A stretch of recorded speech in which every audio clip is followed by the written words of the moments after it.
Salut, c'est Pierre Martin. Sur cette chaîne, je partage ma passion pour les voitures avec des essais, des astuces et des conseils d'entretien. Revenons donc au sujet de la vidéo. Les pare-chocs des voitures servent à amortir les chocs de toutes sortes et sont aujourd'hui un élément indispensable de la conception des véhicules. Comment remplacer soi-même un pare-choc endommage? C'est ce que nous allons découvrir dans cet article. Les pare-chocs de voiture, à quoi ressemblent-ils? Les pare-chocs de votre voiture sont un élément essentiel de la carrosserie et sont aujourd'hui uniquement en plastique, c'est ce que l'on voit de l'extérieur, mais à l'intérieur on trouve aussi des traverses et des éléments métalliques, le tout pour offrir une résistance maximale aux accidents et aux éventuelles déformations.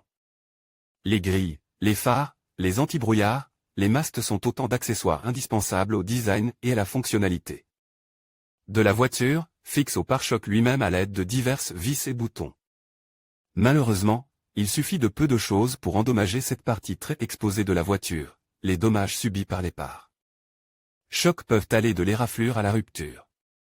En outre, ils peuvent également se détacher du reste de la carrosserie, notamment en cas d'accident de la route, ce qui entraîne des désagréments et des travaux supplémentaires.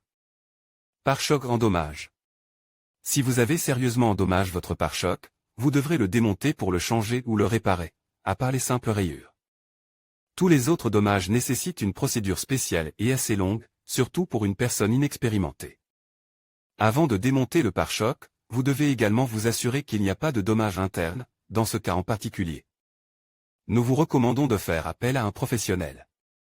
Si vous souhaitez réparer vous-même des dommages mineurs, vous aurez besoin de divers outils, dont, bien sûr, des gants résistants, mais confortables, des clés, des crics, des supports, des tournevis, etc.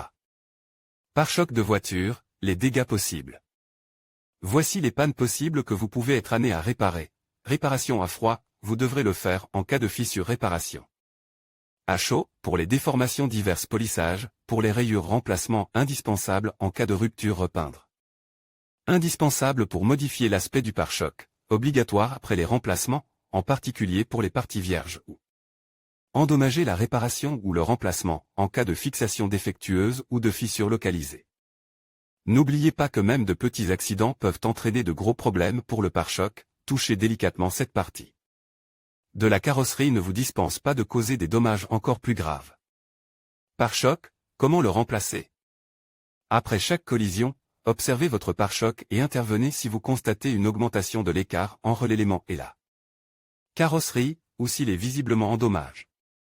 L'endommagement du pare-choc peut également être détecté par un examen purement auditif, si vous entendez des bruits étranges en conduisant ou si vous percevez des vibrations excessives, vous devez certainement vérifier l'intégrité du pare-choc.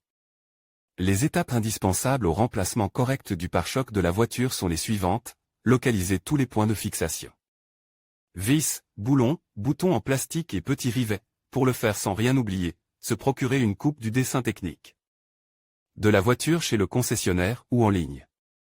Soulevez la voiture avec le cric, démontez les pneus, faire attention lors du démontage de tout composant comportant des câbles électriques.